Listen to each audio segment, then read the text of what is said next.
patriotic Americans. I had originally intended for this video to be kind of a rant because of the ineptitude being shown by world leaders at this point, endangering the entire planet over the wealth of few individuals.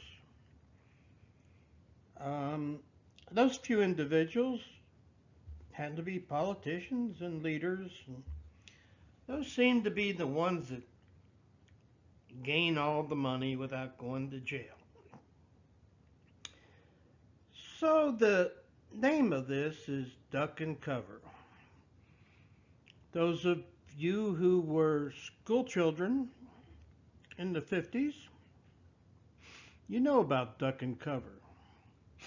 It was a song, Duck and Cover. I'm not very good at singing, but it was to make us feel good that if we thought there might be a nuclear attack from Russia on the United States, when in fact it would serve nothing. It served nothing except for giving people a degree of comfort. Duck and Cover wouldn't have protected you from a lightning storm. According to the Khan Academy, and this is from their Arts and Humanities and U.S. History, the post-war era, 1945, 1980, 1950s America. The impact of nuclear proliferation in the 50s, including fears of atomic bombs and increasing militarization. The U.S. government's decision to develop a hydrogen bomb, first tested in 1952, committed the United States to an ever-escalating arms race with the Soviet Union. The arms race led many Americans to fear that nuclear war could happen at any time, and the U.S. government urged citizens to prepare to survive an atomic bomb. In 1950, the U.S. National Security Council released NSC-68, a secret policy paper that called for quadrupling defense spending in order to meet the perceived Soviet threat. NSC-68 would define U.S. defense strategy throughout the Cold War. President Eisenhower attempted to cut defense spending by investing in a system of massive retaliation, hoping that the prospect of mutually assured destruction from a large nuclear arsenal would deter potential aggressors. Now here we go with the Doomsday Clock and the H-bomb. Shortly after the U.S. dropped the atomic bomb on Japan, the scientists who had developed the bomb formed the Bulletin of the Atomic Scientist, an organization dedicated to alerting the world to the dangers of nuclear weaponry. There was a time, after I had worked in radiation physics at Duke University, that I subscribed to this, and there on the front of the magazine was the Doomsday Clock. Early contributors included J. Robert Oppenheimer, the director of the Manhattan Project, and Albert Einstein, who dedicated the final years of his life to promoting nuclear disarmament. In 1947, they printed their first magazine, placing on its cover what would become an iconic symbol of the nuclear age, the Doomsday Clock. The clock purported to show how close humanity was to nuclear annihilation, or midnight. When the clock first appeared, the scientists predicted that humankind was a mere 7 minutes to midnight. I checked today online, today being the 19th of October 2022. The hands on the clock are 100 seconds. That is 100 seconds until midnight. So this should give you a moment to think. If when the fears of nuclear Armageddon or Holocaust were right on up there, the clock said 7 minutes. Today, it is at 100 seconds. Would everyone please think about that? Then take a pen and paper and write your congressman, and then maybe call the hotline at the White House. By 1953, the scientists had revised their estimate to just 2 minutes to midnight. The reason for this panicked prognosis was the United States' decision to develop and test a hydrogen bomb, or H-bomb. It was 1,000 times more powerful than the atomic bomb that had leveled Hiroshima at the end of World War II. Although scientists and some government officials argued against it, U.S. officials ultimately reasoned that it would be imprudent for them not to develop any weapon that the Soviet Union might possess. And I would like to interject at this point, Hiroshima. I visited Hiroshima in 1971. The destruction from that low-yield atomic bomb was absolutely incredible. There were still people maimed, victims, survivors in the streets, and there's a museum there at the dead center of impact. And I was in the military at that time, in the Marines. We were not allowed to go to Hiroshima 30 days before or 30 days after the anniversary of the release of the atomic bomb. Now we had an H-bomb that is 1,000 times more powerful. Unfortunately, I don't believe the politicians got a chance to go and survey the damage and see the suffering. Despite the specter of nuclear holocaust, both the United States and the Soviet Union vied to build even more powerful nuclear weapons. So we're talking more powerful than 1,000 times the power of the Hiroshima bomb.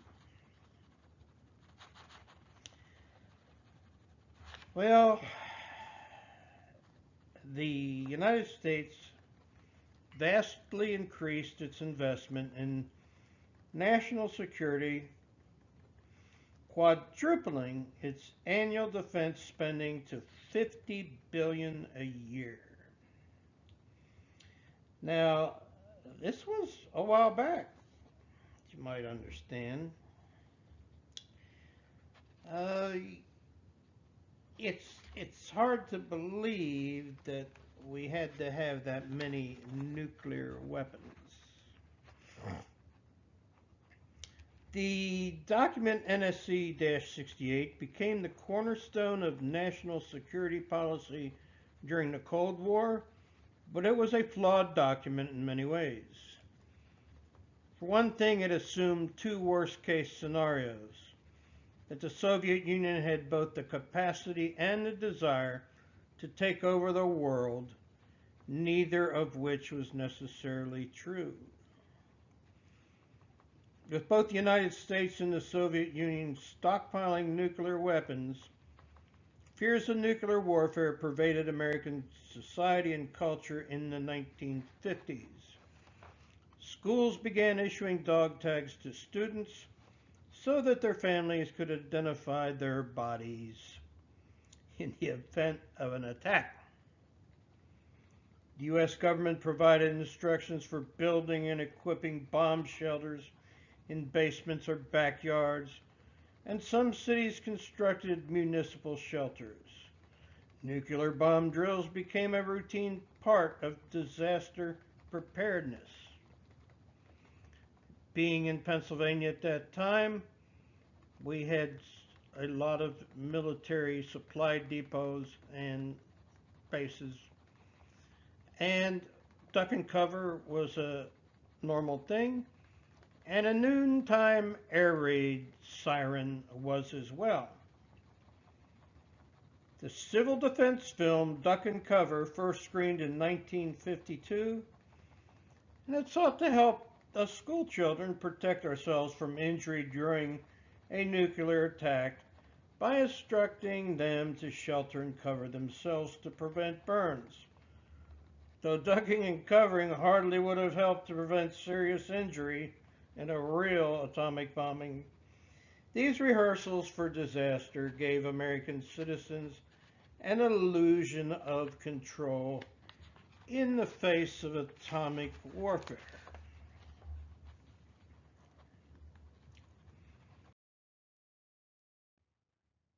Here are photos of two individuals who are letting their egos run away with them at this time. It's in the news every day. It's on the YouTube videos. It's everywhere.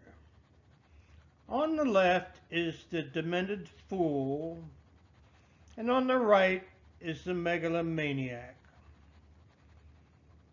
These individuals would destroy the world as we know it, and I fear that they are well on their way.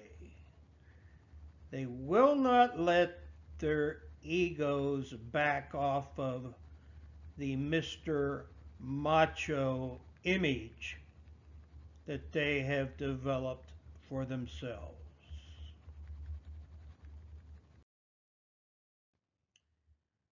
I have here a picture of the atomic mushroom cloud.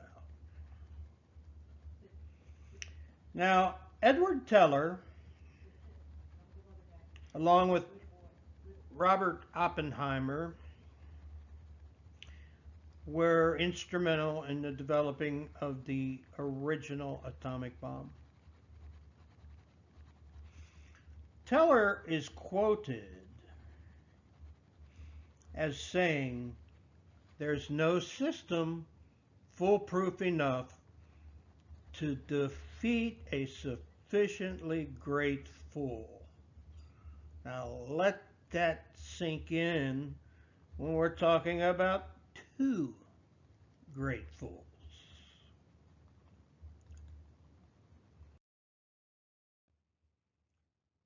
The philosophy that was developed during the NSC 68 was mutually assured destruction. On the left and the right photos, there's a city that has been bombed out. In the right-hand photo, we have a city that's got a nuke going off right in the center, which is called Ground Zero. And for those that were around to see the film, famous for Slim Pickens riding a bomb out of a B-52, is Dr. Strangelove, or How I Learned to Love the Bomb. So here is what was I think his name was President Muffley. He was in a wheelchair. And if no one who is watching this has seen the video, Dr. Strangelove, it's an interesting movie. It's a Stanley Kubrick film. But even though it's a satire, it places you in a position to think about what's really going on or could go on if there was a false atomic bomb warning and the war machine went into action.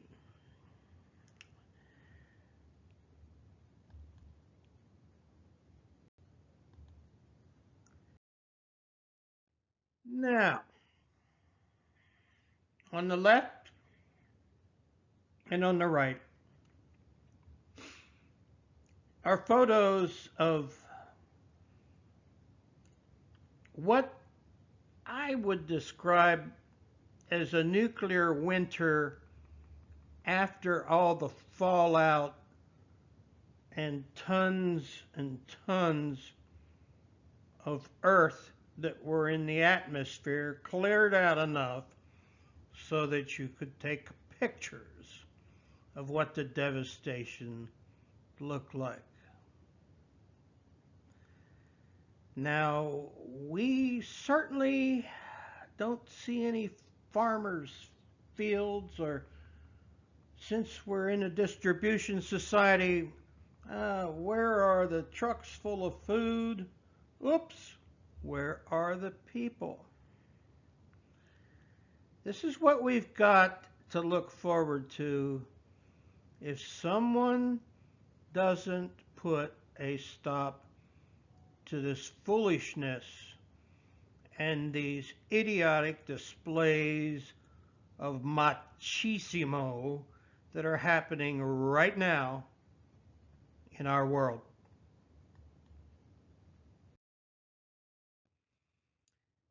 This last slide, it's got an Albert Einstein quote. And please, please take this to heart. And once again, I hope that this gets shared with a lot of people. Once again, I started out to be a rant, but this is a big chunk of information, pearl of wisdom, whatever you want to call it. But Einstein hit that nail right on the head.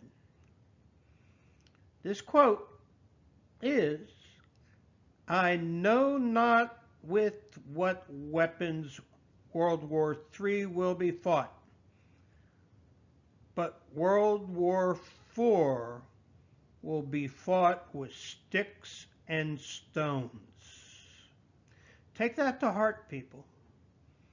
World War IV will be fought with sticks and stones.